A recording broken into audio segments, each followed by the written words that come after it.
예수께서 이 말씀을 다 마치시고 제자들에게 이르시되 너희가 아는 바와 같이 이틀이 지나면 유월절이라 인자가 십자가에 못 박히기 위하여 팔리리라 하시더라. 그때의 대제사장들과 백성의 장로들이 가야바라 하는 대제사장의 관정에 모여 예수를 흉계로 잡아 죽이려고 의논하되 말하기를 밀란이 날까 하노니 명절에는 하지 말자 하더라. 예수께서 베다니 나병 환자 시몬의 집에 계실 때에 한 여자가 매우 귀한 향유 한 옥갑을 가지고 나와서 식사하시는 예수의 머리에 부으니 제자들이 보고 분개하여 이르되 무슨 의도로 이것을 허비하느냐, 이것을 비싼 값에 팔아 가난한 자들에게 줄 수 있었겠도다 하거늘 예수께서 아시고 그들에게 이르시되 너희가 어찌 이 여자를 괴롭게 하느냐, 그가 내게 좋은 일을 하였느니라. 가난한 자들아 항상 너희와 함께 있거니와 나는 항상 함께 있지 아니하리라. 이 여자가 내 몸에 이 향유를 부은 것은 내 장례를 위하여 함이니라.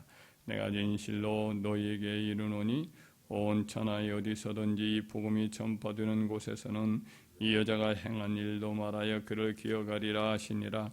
그때 열둘 중에 하나인 가룟 유다라 하는 자가 대제사장들에게 가서 말하되 내가 예수를 너희에게 넘겨주리니 얼마를 주려느냐 하니 그들이 은 30을 달아 주거늘 그가 그때부터 예수를 넘겨줄 기회를 찾더라.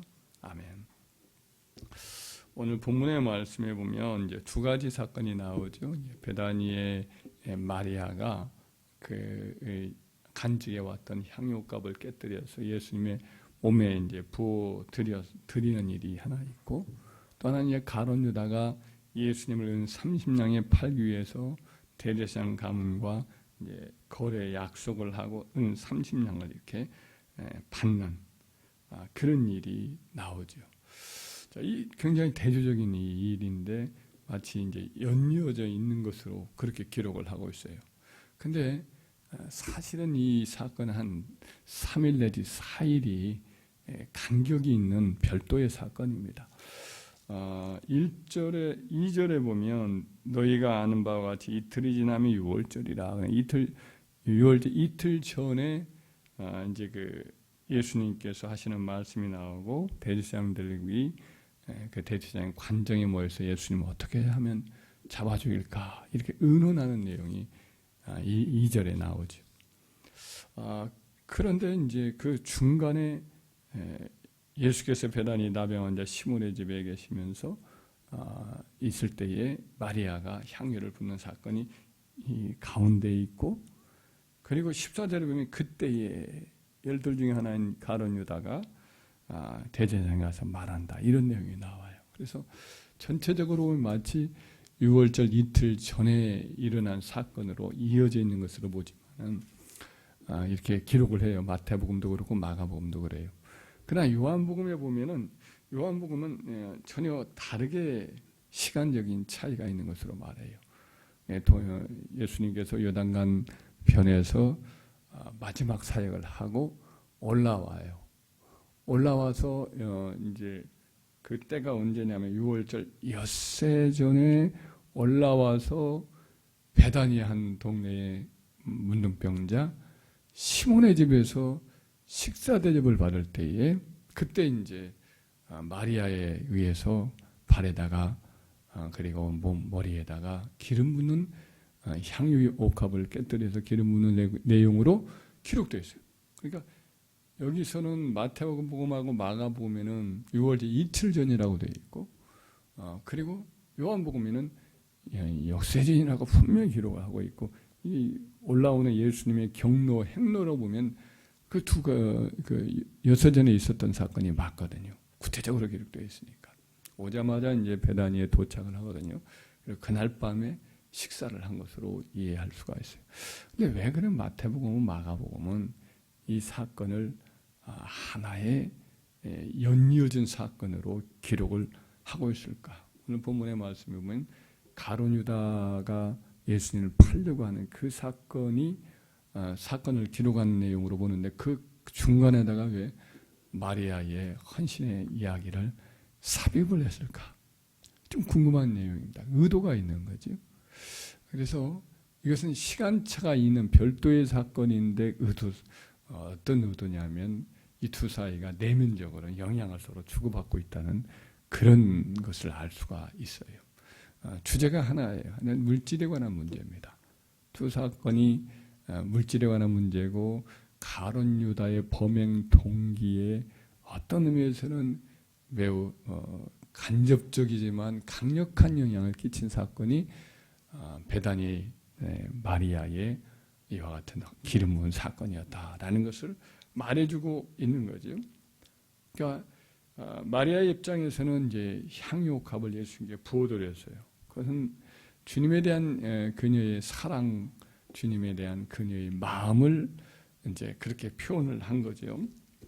감사의 표현을 한 거죠. 근데 그때 그 마리아의 그 향유를 붓는 사건을 바라보는 제자들의 입장에서는 채무리별한 관점, 예수님에 대해서 이렇게 물질을 드리는 향유옥합을 깨뜨려 드린 것을 낭비로 봐요.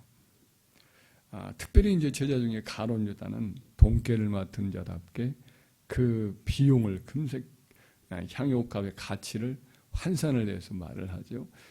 이 향유옥합은 300데나리온이나 되는 거금인데 이걸 가지고 가난한 자들에게 이렇게 구제하면 얼마나 좋을 뻔했느냐면서 불같이 이제 분노하지요.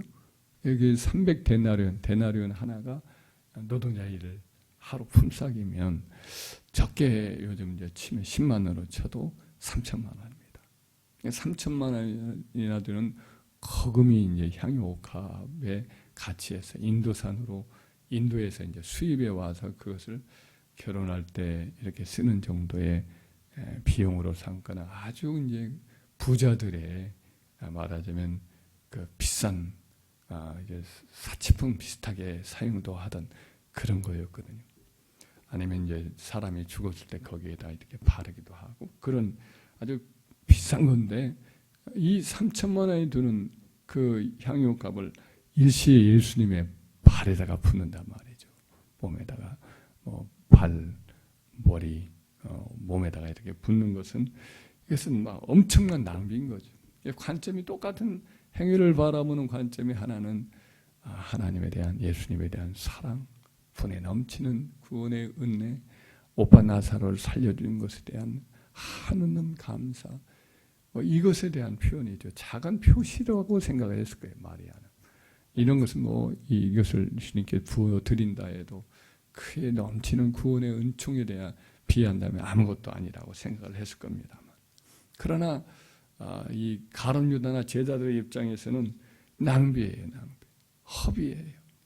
쓸데없이 이와 같은 일을 한다 생각을 하는 거죠. 가룟 유다는 특별히 그런 것은 자기가 돈깨를 맡았기 때문에 예수님에게 들어온 만약 3천만 원이 들어왔다 그러면 구제를 하는 가난한 사람을 구제하는 그런 명목으로 혹은 여행 경비로 혹은 여러 가지 잡다한 그와 같은 일들로 그 돈을 자기가 쓴다라고 명분을 세워놓고는 뒤로 그 돈을 많이 자기 호주머니로 챙길 수 있는 아주 귀한 기회를 놓쳐버린 거죠.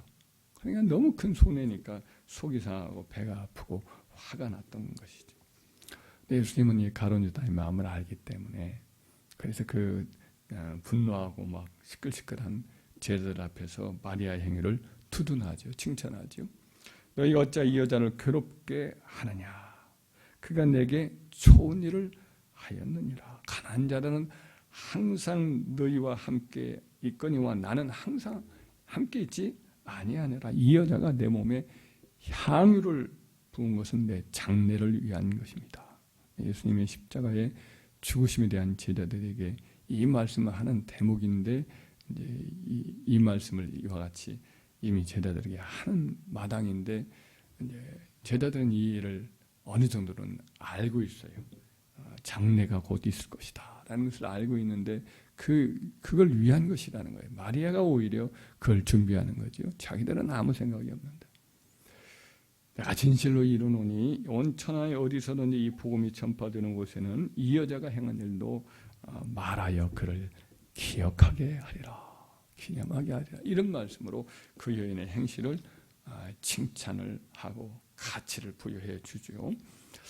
그래서 이제 그 가룟 유다의 편에 서지 않아요, 예수님이. 그래서 우리는 예수님이 이렇게 마리아 헌신의 가치를 귀하게 여기고 교회 공동체가 세월이 지나도 기억하라 하신 말씀을 생각하면서 우리도 이 마리아의 마음을 가져야 할 줄 믿습니다. 마리아처럼 우리가 아무리 주님을 위해서 귀한 것 드린다 해도, 열심히 주님께 몸들이 봉사한다 해도, 아무리 맡겨진 일에 또 사명에 충성한다 해도 주님의 그 은혜에는 아무리 많이 우리 몸을 드리고 시간을 드리고 우리 어떤 재물을 드린다 해도 항상 부족한 분이다라는 마리아의 마음을 우리가 본받아야 할 줄 믿습니다. 그런데 이제 마리아의 헌신과 대조적으로 복음서 기자들이 가룟 유다의 배신과 연관을 지은 까닭은 재물과 관련해서 정반대 행위를 했기 때문인 거죠. 예수님을 이용하는 거죠. 그동안 예수님의 제자로 일하는 그런 가운데 그 재물을 맡아서 관리하는 직분을 이용해서 자기 배를 채운 거죠. 신앙의 이름으로 하나님의 나라를 확장하고 이런 영혼을 건지고 손을 향하여 하나님의 영광을 드러내는 것이 아니라 종교를 통해서 자기 이익을 챙기려 한 것인 거죠. 그래서 마리아는 주님이 돌아가신다는 것을 직감을 하고는 어떻게든 주님을 위해서 헌신할 기회를 찾아요. 그런데 이제 가룟 유다는 예수님이 돌아가실 날이 얼마 남지 않았으니까 어떻게든 예수님을 이용해서 자기가 뭔가를 얻을 기회를 아주 열렬히 찾죠. 똑같은 기회를 찾는 면에서는 두 사람이 똑같은 것이지만 동기 자체가 이렇게 서로 대조적인 것을 보게 되죠. 그래서 마리아의 헌신의 모습을 보면서 이제는 때가 되었다.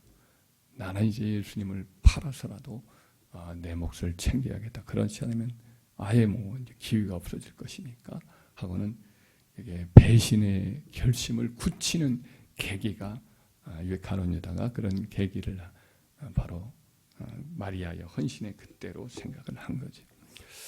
그러니까 참 예수님 가까이 있었던 이 두 사람이 서로 다른 결정을 했던 것처럼 그런 현상이 지금도 비슷하게 일어날 수가 있다라는 것을 우리가 생각을 해야 할 것입니다. 주님의 은혜에 대해서 감사하고 헌신하는 사람이 있는가 하면 그것을 보면서 오히려 더 분노하고 헌신을 어리석게 생기고 속이 상하고 분노가 치밀고 그렇게 이제 하는 사람도 얼마든지 있을 수가 있다라는 거죠.